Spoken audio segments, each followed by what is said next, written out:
Bonjour, c'est Yvon, bienvenue dans cette nouvelle vidéo. Alors, dans cette vidéo, je vais vous parler de l'improvisation et je vais vous donner 5 conseils pour bien débuter en improvisation. C'est une vidéo qui s'adresse spécialement aux débutants pour l'improvisation en guitare, sur n'importe quelle musique, sans nécessairement connaître le morceau sur lequel on va jouer, sans nécessairement connaître la grille d'accords sur laquelle on va jouer, sans nécessairement connaître les notes du manche, les notes de la musique. Alors je me présente pour ceux qui me découvrent à travers cette vidéo. Voilà, je m'appelle Yvon Demol, j'ai une chaîne YouTube qui s'appelle Jazz et Guitare. Moi, ma passion, c'est plutôt la guitare jazz en temps normal, mais je dois bien vous avouer que j'ai pas démarré du tout par la guitare jazz, et même c'est venu bien après. C'est-à-dire, je me suis pas réveillé un matin en me disant tiens, allez, j'ai envie de faire des guitares jazz. Ça s'est pas passé du tout comme ça. Alors, je ne vais pas déroger à la règle, hein, évidemment, je vais vous parler comme tout le monde, tous ceux qui font des vidéos sur l'improvisation, je vais vous parler de la gamme pentatonique. Alors, il y en a qui disent, oui, on peut faire avec, sans, etc. Écoutez, la gamme pentatonique, c'est un outil merveilleux pour pouvoir jouer quelque chose de facile, qu'on apprend une seule fois, hein, c'est un peu comme le vélo, après, une fois qu'on sait cette gamme, on sait pour toujours, quoi. Et en plus, on va pouvoir jouer ça c'est le gros avantage de la guitare, dans toutes les tonalités, c'est-à-dire que il suffit de se déplacer sur le manche et d'appliquer toujours le même doigté et on va pouvoir développer quelque chose qu'on a déjà entendu et avec lequel on s'est familiarisé, mais on va pouvoir construire notre discours et le faire coller à la musique qu'on entend. Évidemment, c'est une gamme que tout le monde a dans l'oreille parce qu'elle est aussi bien chantée que jouée sur tous les instruments très facilement en solo. C'est une gamme qui a le gros avantage d'éviter les notes un peu scabreuses, et finalement on peut presque s'arrêter sur n'importe laquelle de ces notes, ça sonne toujours, pour peu qu'elle soit bien calée sur le morceau, quoi, sur la tonalité du morceau. Et c'est ce qui va vous permettre d'improviser avec un réservoir de notes très restreint, sur n'importe quelle musique, dans n'importe quelle tonalité, que ce soit majeur ou mineur. Vous avez intérêt à entendre cette gamme déjà d'une note à son octave. Alors, la première position qu'on travaille en gamme pentatonique, traditionnellement, c'est cette position. Et donc ça donne, on joue une note par corde, hein, ça donne...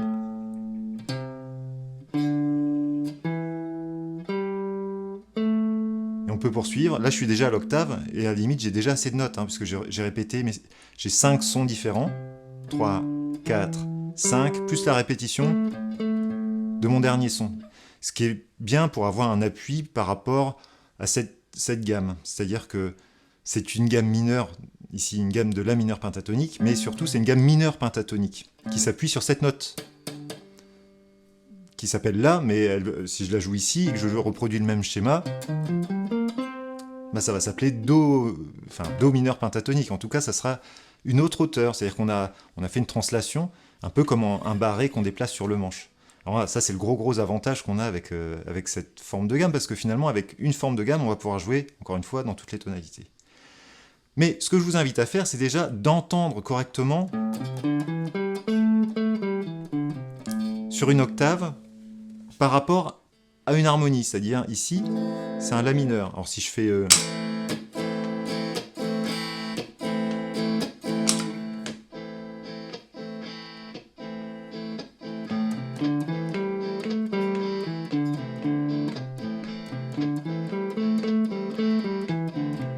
Voilà, j'ai déjà fait des rythmes, j'ai fait des répétitions de notes, bon, mais si je la joue même dans l'autre sens, voilà. Et je vous invite même à essayer de la chanter, c'est-à-dire...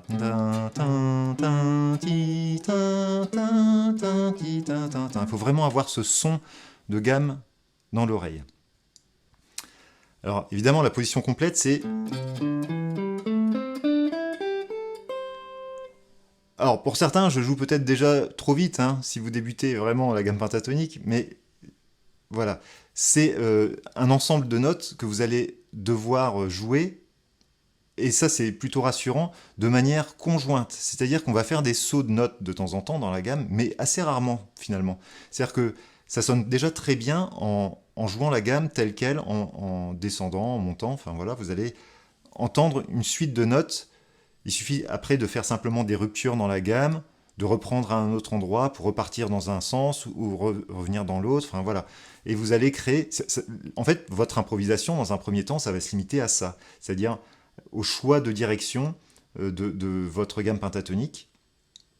Et puis aux répétitions de notes, aux arrêts, éventuellement au changement de rythme. Mais c'est tout, c'est déjà beaucoup. Ça fait déjà, là je viens de vous citer 4 paramètres différents, quoi. Donc voilà, l'improvisation, ça peut être ça déjà.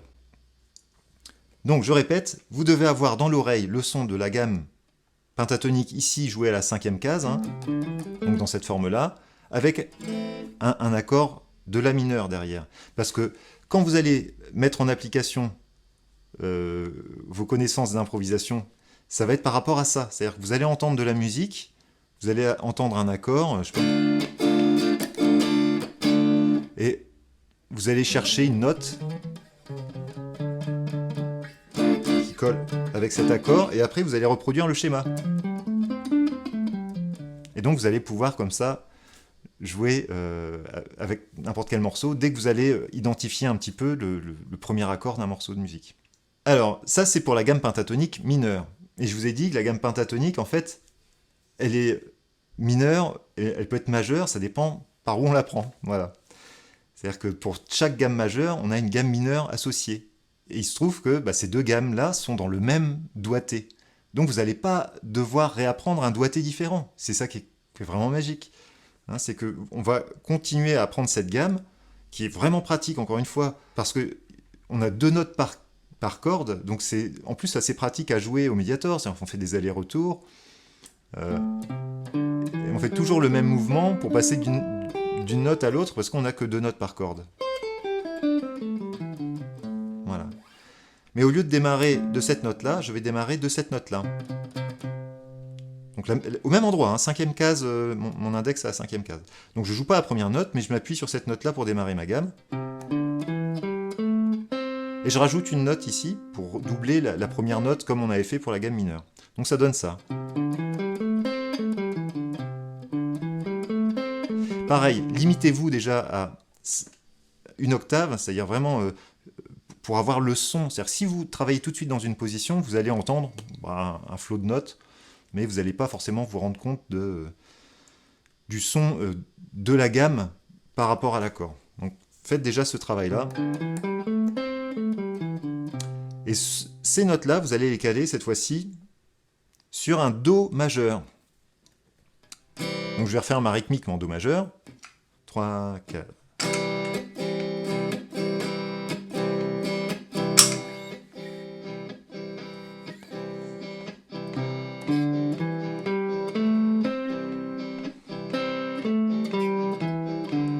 On peut associer un rythme à ça, par exemple.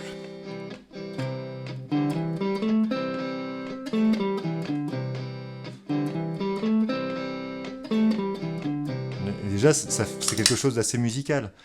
Voilà. Et donc là, on joue en majeur. Autrement dit, le point de repère que vous allez avoir par rapport à cette position de gamme, c'est sur la grosse corde, mais ça va être la même chose sur la petite corde, puisqu'elle porte le même nom de note. Hein. Mais bon, je vais rester sur ma grosse corde. Sur la grosse corde, avec l'index, c'est un départ de gamme mineure. Mais si maintenant je pars avec le petit doigt, dans la même position, c'est un départ de gamme majeure. Alors, pour vous l'illustrer, regardez bien. Si je fais maintenant... Ça, c'est mineur. On entend la mineure.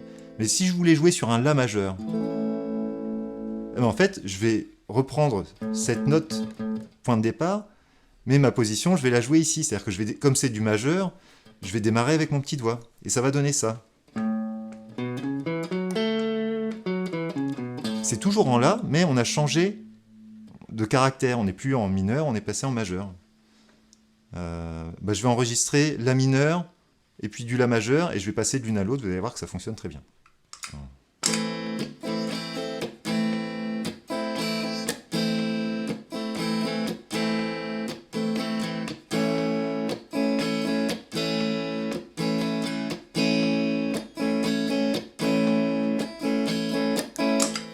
Voilà. Là, on est en mineur.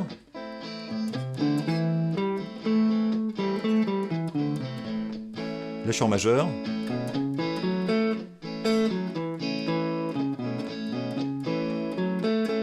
Je repasse en mineur.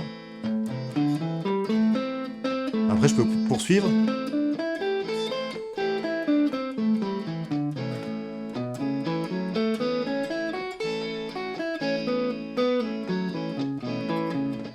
Là, j'ai fait des sauts de notes, je joue en croche, je joue assez vite. Si j'avais un élève qui me dit « Ouais, c'est un peu comme si on mettait des gommettes, des petits autocollants là, sur le manche.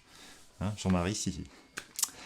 Voilà, et donc, oui, c'est ça, on joue dans les gommettes. C'est-à-dire qu'une fois qu'on a notre terrain qui est balisé, bah, c'est la guitare, bon tant pis, quoi. On joue, on appuie là où on a le droit d'appuyer, quoi. Voilà. Et au moins, on se concentre. Alors, c'est un peu limité comme mode de pensée, mais on peut se concentrer sur autre chose. On peut se concentrer justement sur la rupture dans les phrases musicales, sur le rythme, sur le son, sur tout un tas de choses. Et plus vous allez pratiquer, plus vous allez vous rendre compte que y a des choses à faire en fait. Il y a beaucoup de choses. Et là, vous allez rentrer dans l'improvisation, qui va être essentiellement rythmique finalement. J'en viens au rythme. Pour pouvoir avoir un discours cohérent avec une gamme pentatonique, vous devez absolument savoir jouer une gamme pentatonique assez rapidement. Donc pas avoir d'hésitation. Si vous avez une hésitation, vous n'allez pas pouvoir l'utiliser. Mais vous allez devoir jouer aussi en croche. Ça, c'est indispensable.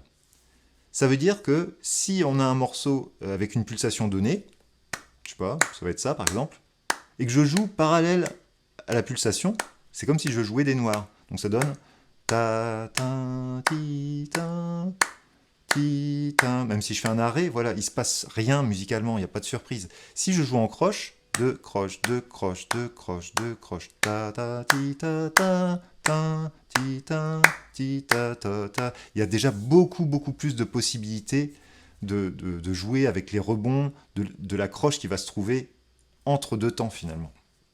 Donc, ce qu'il faut faire, c'est travailler avec un métronome. Prenez une vitesse autour de 60 par exemple. Hein.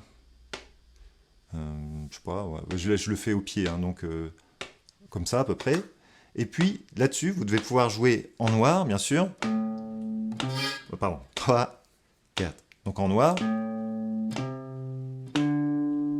En articulant bien chaque note. Etc.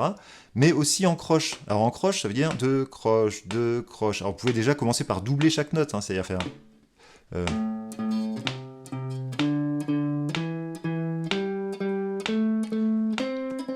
Voilà, pour résoudre tous les problèmes techniques que vous allez pouvoir rencontrer.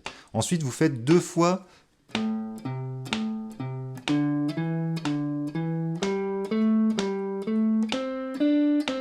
pour pouvoir ensuite... Je vous donne... C'est un rapide condensé hein, du travail qu'il faut faire. Pour pouvoir ensuite jouer la gamme complète en croche continue, c'est-à-dire... Je change de corne, je change de corne, je change de corne... Voilà, et là on est à 60, alors évidemment vous travaillez à 60, 70, 80, vous accélérez la vitesse du métronome pour pouvoir être à l'aise. Il faut tout de suite retrouver les croches, par exemple, si on fait une pulsation comme ça, donc deux croches, deux croches, deux croches, deux croches, deux...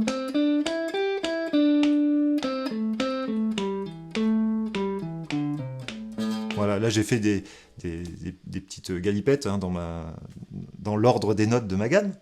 Mais il y a quand même beaucoup de notes conjointes ou descendantes ou montantes. Voilà. Donc après, c'est à vous de faire votre cuisine. L'improvisation, par définition, c'est on improvise. C'est-à-dire que je prévois pas ce que je vais jouer à l'avance. C'est un petit peu tout ce que vous avez déjà expérimenté. Et c'est pour ça qu'il faut pratiquer énormément pour nourrir vos expériences qui vont permettre d'avoir... plein d'idées dans vos improvisations finalement. Donc moi je vais vous parler uniquement de la musique tonale, et donc ce qu'on va faire c'est applicable à n'importe quel style, à n'importe quelle chanson, voilà, que ce soit aussi bien du jazz que du classique, que de la musique pop, de la variété, du hard rock, du funk, du reggae, ça n'a aucune importance. Toutes ces musiques répondent à des règles d'harmonie qui sont associés à la tonalité. Voilà.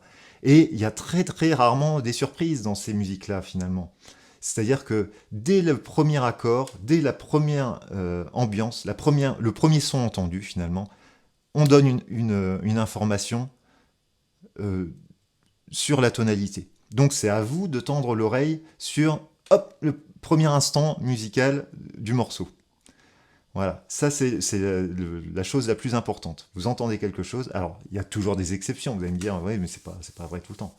Je vous ai dit, c'est 90%, 99% de la musique, mais évidemment il y a des exceptions, et heureusement encore, hein, parce que c'est ce qui va faire qu'il y a des choses un peu plus originales et plus intéressantes, mais quand on écoute un morceau, on entend un son, un accord, et puis il y a une note qui ressort un peu plus que l'autre. Ça peut être le chanteur qui commence à chanter quelque chose, ou la chanteuse, ou le saxophoniste, ou un instrument qui va faire... Ou même quand on entend un accord de guitare, l'oreille, elle va se focaliser sur une note en particulier, qui n'est pas nécessairement la note de l'harmonie. Mais vous avez un son global que vous ressentez, que tout le monde ressent, qui est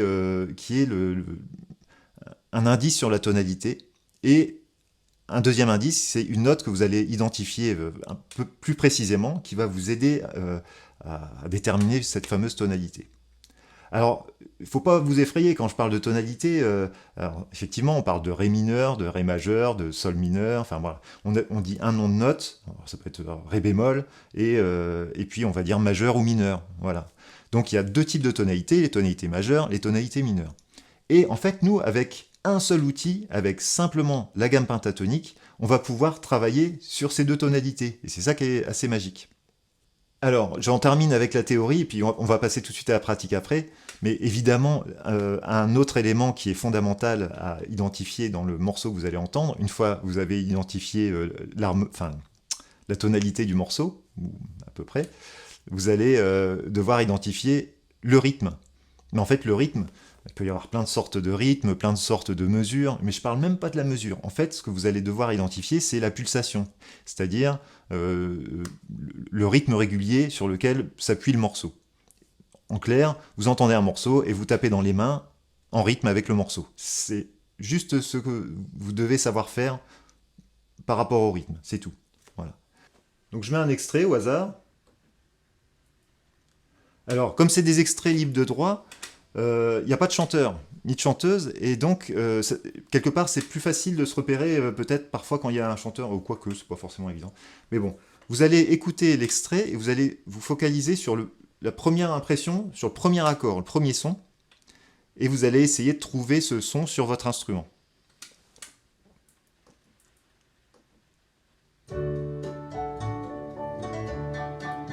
Alors, je sais pas ce que c'est, bon, j'en ai assez là déjà. Alors moi, en fait, j'arrive à chanter ce que j'entends. Donc j'ai...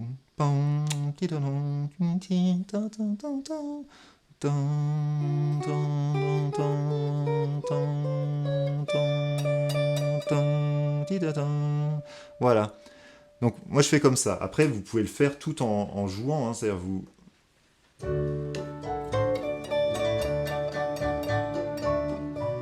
Voilà, bon après il y a des changements d'harmonie, changements d'accords, mais j'ai trouvé une note qui me semble être représentative de la première impression.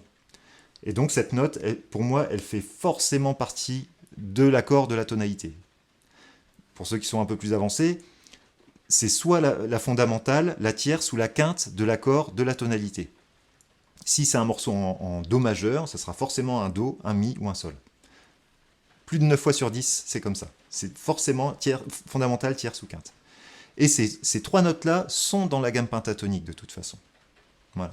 Que ce soit en majeur ou en mineur. Hein. Alors moi, je me dis, je vais déjà la tenter comme étant une fondamentale.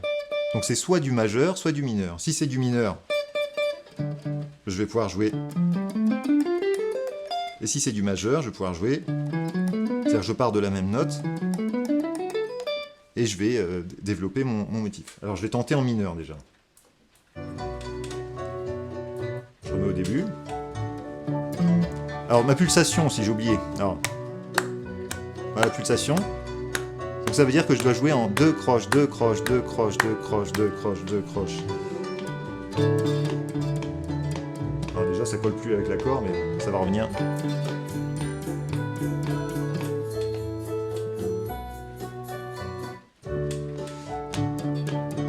Alors si je joue en mineur, ça donne ça.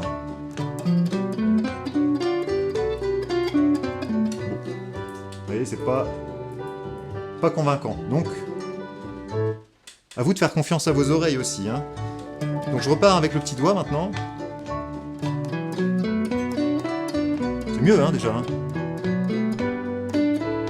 Bah ouais, carrément.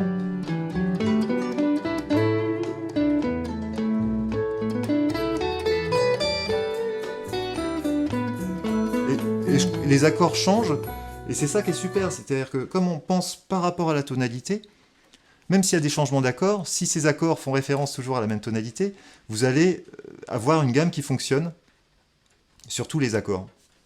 Alors c'est génial, ça veut dire que bah, la musique elle change, les personnes qui jouent l'harmonie, les changements d'accords, hop, font leur cuisine, et puis vous greffez là-dessus avec une pauvre position de gamme pentatonique, et vous allez pouvoir improviser dessus. C'est quand même un truc génial. Donc vous allez juste devoir vous concentrer sur le rythme, une fois que vous êtes calé, et puis sur la variété des rythmes. Et voilà.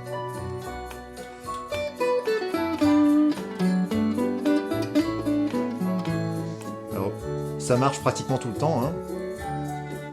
Parfois ça marche pas, donc ça veut dire qu'il y a eu une modulation, ou alors qu'on s'est trompé de gamme, ça peut arriver aussi. C'est-à-dire qu'on pense que ça marche, en fait il y a que 3 notes sur 5 qui fonctionnent. Donc si c'est pas totalement convaincant, vous allez devoir rechercher ailleurs sur le manche une autre note qui appartient aussi au premier accord que vous entendez, ou au premier son que vous entendez, et chercher un petit peu sur le manche ce point de départ, et puis essayer une gamme pentatonique. Et si ça marche pas, eh ben vous changez de morceau, c'est pas grave. Voilà. Et c'est comme ça que vous allez apprendre. Donc je vais faire un deuxième exemple, et puis après je vais vous donner un peu la méthode à suivre. Donc.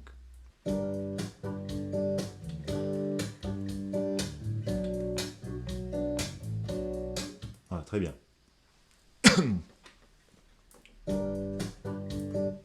Alors.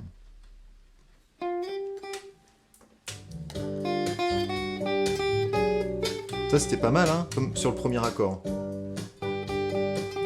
Voilà. Alors, je vais tester cette note-là. Pas terrible. Bon, alors, il faudrait que je fasse ici, mais le problème c'est qu'ici je me retrouve avec les cordes à vide. Donc la troisième case ici, je la retrouve, c'est le point qui est exactement après les 2 points à l'octave. Hein. Donc je vais me retrouver ici. C'est l'octave. Alors je vais essayer ça.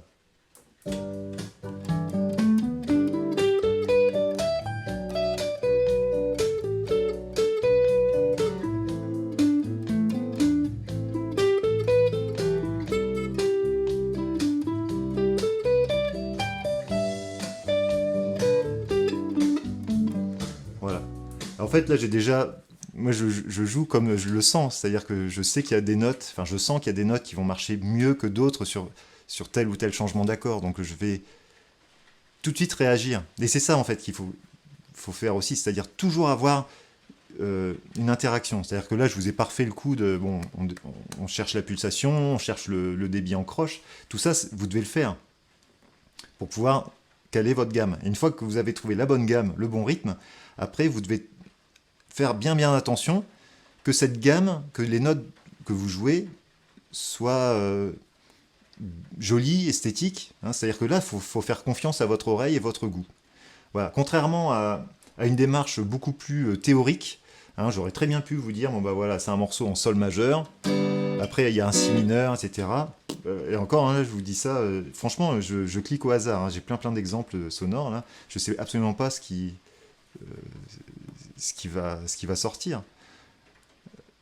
Mais j'aurais pu faire une démarche comme ça, beaucoup plus analytique, mais je pense que le moyen le plus direct pour être en contact avec la musique, c'est ça, c'est de travailler son oreille, et puis essayer de faire sonner quelque chose qui vous semble bien par rapport à un environnement musical. Hein. Voilà. Donc voici les 5 conseils que je vous avais promis en début de vidéo. Donc en fait, ce sont les 5 étapes pour pouvoir tenter d'improviser sans connaissance préalable. Donc c'est 1. Vous écoutez tout de suite le premier accord, vous essayez d'identifier une note de cet accord-là, et de vous focaliser sur cette note-là, et de rechercher cette note sur votre manche, soit en chantant, soit en repassant en boucle le petit extrait du début du premier accord, et en cherchant la note qui vous semble le mieux fonctionner, ou une note qui semble fonctionner avec cet accord. Voilà. Alors, la deuxième étape, ça va être de caler votre gamme. C'est-à-dire qu'une fois que vous avez trouvé cette note qui vous semble intéressante, vous allez devoir tester finalement si la gamme fonctionne et si c'est plutôt la gamme mineure pentatonique ou plutôt la gamme majeure pentatonique. En clair, dans la position qu'on vient de voir, la gamme qui démarre avec l'index ou la gamme qui démarre avec un petit doigt. Donc troisième conseil, une fois que vous avez calé votre gamme, il faut la jouer rythmiquement en place. Et donc c'est de travailler votre gamme par rapport à la pulsation. Donc identifier le rythme, identifier la pulsation. Par rapport à la pulsation du morceau, vous récitez les croches et vous devez jouer cette gamme, vous devez être capable en tout cas de jouer cette gamme en croche. Si ce n'est pas le cas, il y a un gros travail préparatoire à faire, du travail de gamme avec métronome. Hein. Quatrième conseil, vous montez et vous descendez la gamme sur le morceau que vous êtes sur lequel vous êtes en train d'improviser. Et après, c'est là que va rentrer la partie impro, proprement dite, puisque là, jusque-là, on a cherché à caler une gamme qui fonctionne. Là, vous allez varier les rythmes, faire des répétitions de notes, chercher à trouver des idées musicales, rythmiques différentes, voilà, et qui fonctionnent avec les accords. Changer les rythmes, répétition de notes, ou répétition de séquences de notes. Hein. Vous pouvez faire, si vous avez... voilà, ça peut être une séquence de notes comme ça que vous allez répéter. Ou des sauts de notes. Et enfin, le dernier conseil, c'est, une fois que vous savez faire ça, eh ben, vous savez le faire en fait. Donc qu'est-ce qu'il reste à faire ? Faut recommencer. Vous recommencez, vous choisissez un autre morceau, et vous cherchez à nouveau une nouvelle gamme. Si vous n'avez pas trouvé la gamme satisfaisante sur le premier morceau, eh ben c'est pas grave, choisissez un autre morceau, retentez votre chance sur une autre chanson, et puis vous cherchez le rythme, la gamme, vous essayez de jouer, vous essayez d'inventer des choses rythmiquement, et vous recommencez. Une fois que vous avez trouvé quelque chose, vous choisissez un autre morceau et vous recommencez. Plus vous pratiquez, plus vous allez développer votre écoute, et plus vous allez être à l'aise avec cette improvisation. Donc jouez, amusez-vous. Pour la théorie, vous approfondirez le reste par la suite. Ça, c'est quand même, le fait de jouer comme ça, c'est le moment le plus sympa. Parce qu'après, une fois que vous avez ces réflexes-là, vous entendez de la musique, vous cherchez un petit peu, et hop, vous baladez sur votre gamme pentatonique. Alors j'ai une petite anecdote là-dessus. J'avais acheté il y a quelques années une guitare de collection, une vieille Gibson des années 60. Et la guitare, elle était usée à la 5e et à la 7e fret, et à la 12e et la 14e fret, en gros. Et les autres, elles étaient quasiment impeccables. Et en fait, le type, il avait dû jouer cette guitare-là et s'amuser beaucoup avec cette guitare-là, pendant des années, en jouant sur des blues en La, des blues en Mi, c'est-à-dire toujours des blues dans les mêmes tonalités et toujours avec les mêmes gammes. Et certainement qu'il s'est vraiment beaucoup amusé avec cette gamme-là. Hein. Donc, voilà. Vraiment, amusez-vous avec ça et voyez la partie théorique par la suite. Vous aurez le temps d'approfondir les choses par la suite. Si ça vous intéresse, si vous voulez creuser un peu la théorie, creuser un peu vos connaissances, vérifier un petit peu vos connaissances en guitare, en musique, j'ai fait un kit d'outils de la guitare jazz qui contient beaucoup de diagrammes en couleur, des diagrammes de gamme. Il y a justement les gammes pentatoniques, mais il y a beaucoup d'autres choses, des arpèges. C'est moitié texte, moitié diagramme, donc c'est assez ludique. Et vous pouvez le télécharger, c'est complètement gratuit.